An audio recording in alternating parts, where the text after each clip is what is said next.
Coming up tonight on the news at 5, a Lewis and Clark County Justice of the Peace sets bond at $250,000 for the man accused of fatally shooting Mark Luther. Plus, another round of help is on the way. More than 100 medical staff is headed to assist Montana in the fight against COVID-19. From Montana's news leader, this is MTN News at 5. Good afternoon and welcome to the News at 5. I'm Jessica Nelson. Thank you for joining us. A man accused of fatally shooting another man in the Helena Valley last week made his first appearance in Lewis and Clark County Justice Court earlier today. MTN's John Riley has more and reactions from the victim's family. 31-year-old Corey Michael Kelly has been charged with deliberate homicide, a felony in connection to the death of Mark Luther on Friday, November 20th. Judge Swingley set bond at $250,000.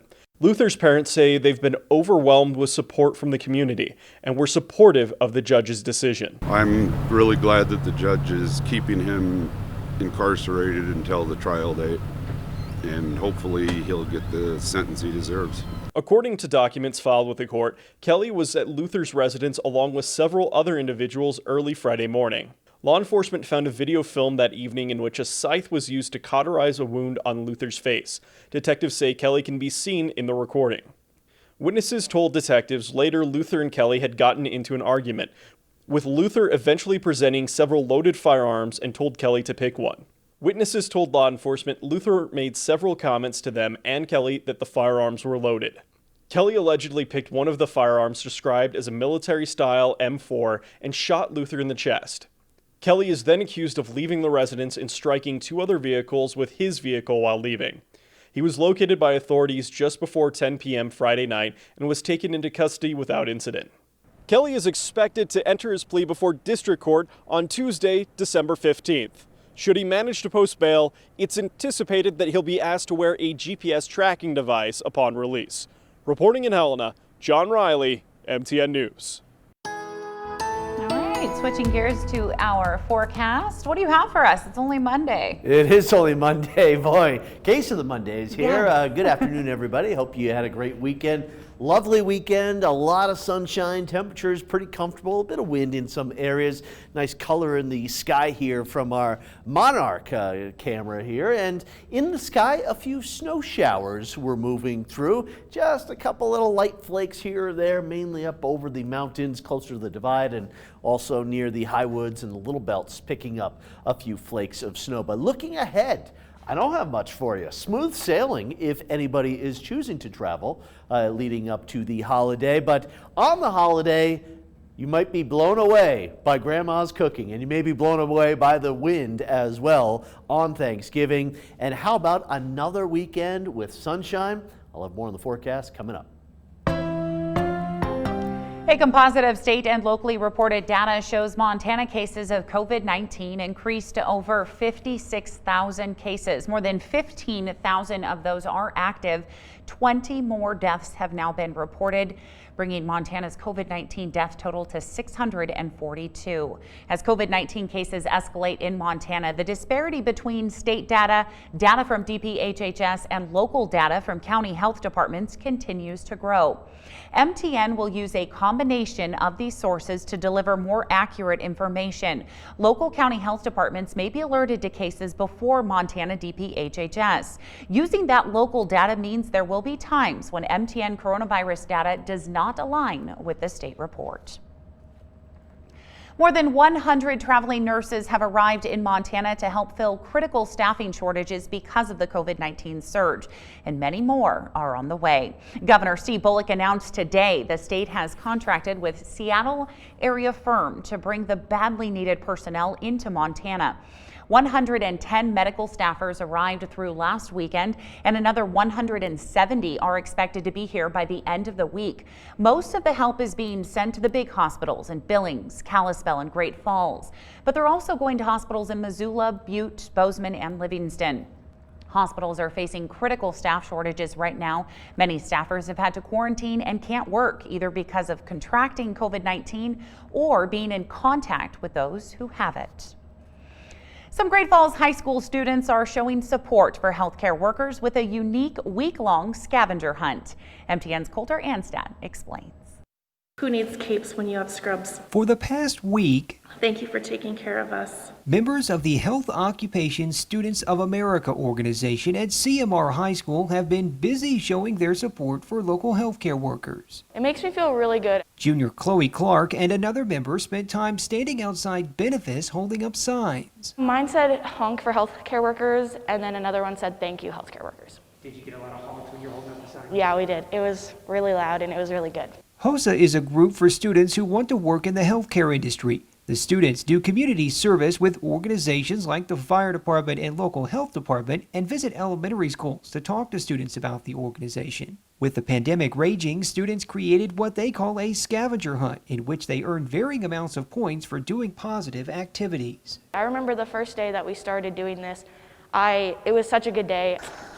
All right. One of the activities is to collect items for gift bags to be delivered to local healthcare workers. The official collection took place at the high school Monday. This scavenger hunt that they came up with and have ran with has given me so much joy. HOSA advisor Christy Verts says items will be accepted through Thanksgiving. However, all you have to do is reach out to the organization via Facebook and let the members know you've got something to donate. I knew that the kids would do some great things, but I had no idea of the caliber of greatness that this would kind of spark in them. Sparking greatness, but also hope and happiness in a time when both may be needed more than ever. In Great Falls, Coulter Anstad, MTN News. If you do have to travel for the Thanksgiving holiday or you find yourself with others outside of your immediate household, here are a few recommendations. In non-pandemic times, this would be the busiest travel week of the year. But suddenly, Americans are losing their appetite for Thanksgiving travel. Every holiday we've had so far when people have traveled has been followed by a spike in cases. That is Dr. Stephen Morse. He studies epidemiology at Columbia University. As he sees ICU beds filling up with COVID patients across the country, he is urging people to avoid large gatherings this Thanksgiving. We really don't have a coordinated national, even multi-state plan. Dr. Morse also knows inevitably some people will still get together on Thursday. His advice, have a multi-layered safety approach. The first layer involves testing. He says to avoid those rapid tests if you can because they're less accurate, and plan ahead. Many COVID testing sites are extremely busy right now. And that's why testing is really important, because it's the only way we can find people who aren't obviously sick and stop them. Health officials say if you are planning a small family gathering, get tested before you see high-risk family members. Consider virtual holiday gatherings whenever possible. If you are gathering with people outside your household, eat in separate rooms, or consider eating outdoors. It's also important to check in on family members who might be forced to spend holidays by themselves. This is the time when we need to be most careful. So I think that what worries me the most is just the complacency that I see all around us. And what I've seen is that like it once it comes into a family, because we let our guard down around our family, everybody gets infected. Dr. John Coleman is with Northwestern University. He says there's just too many variables to consider when it comes to gathering for Thanksgiving this year. I think we are on the cusp of some very, very dark months. I think that what we've seen is the increase of COVID across the nation is going to eventually stress the health system. Staying safe this holiday season might just mean staying home. I'm Chris Conti. The Salvation Army's Red Kettle campaign has begun, and this year the annual holiday tradition has gone digital. Missoula's Salvation Army is looking to raise $69,000 for Christmas, and this year they will take payments through Apple Pay, Google Pay, even QR codes. So if you don't have cash, you can still donate with ease. Due to the pandemic, bell ringers will be adhering to social distancing protocols and will have sanitizing materials to keep everyone safe. Last year, Labor Max staffing in Missoula helped provide the Salvation Army with bell ringers, and this year they will be in charge of all the kettles. Being able to give back and give back to our community, it's been a wonderful thing. It's been something that has made us very humble and very, very blessed and honored to be supportive and be able to help our employees, because a lot of our employees are homeless as well. And so it's been a very, very wonderful thing because we're seeing this full circle. To find a Red Kettle donation site near you, you can just head to the Salvation Army website. All right, when we come back, Chief Meteorologist Curtis Grevenance has a full forecast update for us and more on what we can expect as the holiday week continues. And later, what is not happening that usually happens during a presidential transition? Our Joe St. George finds out. Starts now with Chief Meteorologist Curtis Grevenance. All right, welcome back, everybody. Good Monday afternoon to you all. A little cloudy out there today. The clouds are breaking up a bit, 33 degrees. Current temperature in Great Falls. Back in 2017 on this date, had a record high of 68 degrees. 37 in Helena. It's been cold all day long. We've been inverted, no wind.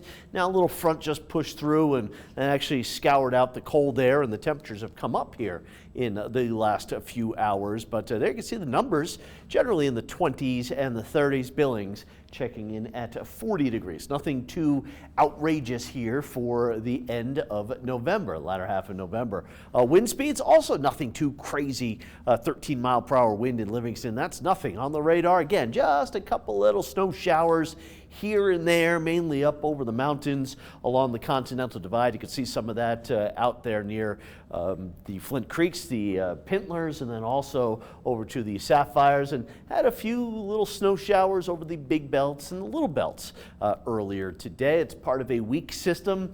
Couple of showers, couple of snow showers into the higher terrain. That's about it here. Another little minor system moving through the central part of the country, and then up in the northeast, some rain going over to snow. Even had a rare tornado warning out for Cape Cod earlier today with a pretty powerful thunderstorm there. So here's what will happen in Montana. Again, maybe a couple of flakes of snow up there around Kings Hill Pass and Deep Creek Pass here the rest of this evening. Light snow. A few flurries. That's about it, and they should stay up into the mountains. Gradually, we'll clear out that system, looking at more in the way of sunshine for Tuesday. Pretty nice sunny day with a bit of a breeze out across the plains here, but getting into Wednesday, here's when the next system will move in. The next storm system, a few snow showers way on up northwest Montana. Here we are, 6:30 in the morning. Some snow potentially over McDonald Pass and Rogers Pass, Marias Pass, a few of the mountain ranges in western Montana also looking at some snow, but this is not a big system. We may get a couple of flakes of snow down into the Helena Valley area through Wednesday morning, but this is not a big storm that will severely impact travel. Take it easy over the mountain passes on Wednesday. What we will also see is some pretty strong wind throughout the state by Wednesday afternoon. That may be an issue if you're pulling a trailer. Snowfall amounts tonight, again, hardly anything into the mountains, maybe a skiff up to an inch, but by Wednesday morning with that next front coming through, there will be a little additional snow into the mountains. Really nothing down in the lower elevation. So here we are, Thanksgiving morning, looking nice. A couple of mountain snow showers. Thanksgiving will be a bit on the breezy side here, but temperatures not too far away from normal, and we will have some sunshine mixed in with the clouds. Friday looking like a very nice day, a little warmer across the state, and then a weak system looks like it moves through the state here on Saturday. Moisture starved, maybe a couple of mountain snow showers. Very windy on Saturday. Sunday looking very nice as well here. Monday, whoa, we might actually get a few flakes of snow here on Monday in the lower elevations. For tonight though, a little breezy. Temperatures in the teens and the 20s for most locations. And again, the clouds slowly breaking up through the overnight hours into tomorrow morning. Pretty nice here around the Helena area. And here's the forecast for tomorrow. A little windy. Temperatures up into the 30s and the 40s. And we will have more sun than we certainly saw out there today. Mostly sunny around Lewistown and mostly sunny around the Helena area as well. So here's a 7-day forecast taking you through Thanksgiving. Again, a couple of isolated snow showers on Wednesday. It's a windy day. Thanksgiving, partly cloudy, low 40s, a little on the breezy side, a pretty nice day to see some friends and family, but also maybe be outside for a little while. And then how about another November weekend with sunshine here and temperatures into the 40s, a couple of snow showers on Monday, and for Great Falls, we're in the 40s, if not the 50s for the rest of this work week. Friday should be pretty warm. Yeah, a little blustery on Thanksgiving. And then this weekend, high temperatures above average with more sunshine than average. Curtis, so what is not happening that usually happens during a presidential transition? Joe St. George explains. We are 59 days away from Inauguration Day here in Washington, D.C., and we know a turkey will be pardoned at the White House this week, but we do not expect a concession. So what is not happening that usually happens during a presidential transition? The American people have spoken, and they have spoken clearly. This election is over, but our principles endure. I congratulated Donald Trump and offered to work with him. Well, for one, there has been no obvious speech asking for unity, nor has there been any traditional Oval Office meeting like the one President Obama and President Trump had in 2016. At the time, the nation was divided, and this was seen as a unifying moment. Beyond that, this non-traditional transition is already creating obstacles for President-elect Biden. For example, the General Services Administration may sound like an obscure government agency, but it is responsible for allowing the transition to start. Because it hasn't signed off on it yet, the President-elect has no access to taxpayer funds for travel or office space. But more importantly, the President-elect is not allowed until the transition starts to interact with current federal workers or members of the executive branch in the national security sector or the health sector. For example, the President-elect can't pick up the phone and call the Department of Health and Human Services and talk about vaccine developments or non-public pandemic-related information. He isn't allowed to receive national security briefings or updates from the FBI either. The last time the federal government delayed the transition was back in 2000 because of the Florida recount. Selective hand recounts in the entire state of Florida. And when September 11th happened, less than a year later, the 9/11 Commission report placed blame on the delayed transition, arguing it hurt President Bush's ability to get his national security team on the job in a timely manner. This lack of transition has real implications for President-elect Biden beyond a speech or a photograph. He'll be playing catch-up when he takes office January 20th. In Washington, I'm Joe St. George. Coming up next on the news at 5, thousands are flocking to airports for holiday travel. What people are saying as they gear up to board cross-country flights. Montana's news leader. You're watching MTN News at 5. Welcome back with us. As the number of COVID infections and deaths continue to grow, so do crowds at airports across the country, despite strong warnings from doctors and officials against travel and a new round of restrictions for those who do. Millions are taking a holiday trip. Jay Gray has more. In airports across the country right now, masks are the only evidence we're in the middle of a pandemic. Terminals packed with travelers, even after the Centers for Disease Control joins a chorus of officials and health professionals pleading with Americans to stay home for the holidays. You should not be traveling. Right now, COVID is surging across the entire United States. But many aren't getting the message. We plan on having, a good Thanksgiving meal like we always have. More than 3 million passengers filled airports over the weekend. Sunday was the busiest day of air travel since the pandemic began. Those numbers, along with the ongoing surge in infections and deaths, could be, according to doctors, a dangerous recipe for this year's Thanksgiving dinner. We're all concerned that may be a super spreading event. For some, though, after months of restrictions and lockdowns, the idea of being with family and friends outweighs any concerns about infection. I don't want to live my life in fear, but I want to be wise. So it's a balance in the middle of that. So many searching for something normal during the holidays. We're not at a normal life right now. We're still in the midst of the pandemic. With the virus, just like millions of Americans, on the move.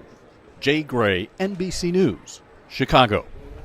Okay, coming up next, as tempting as it may be, do not let a moose lick your car. I'll explain after the break.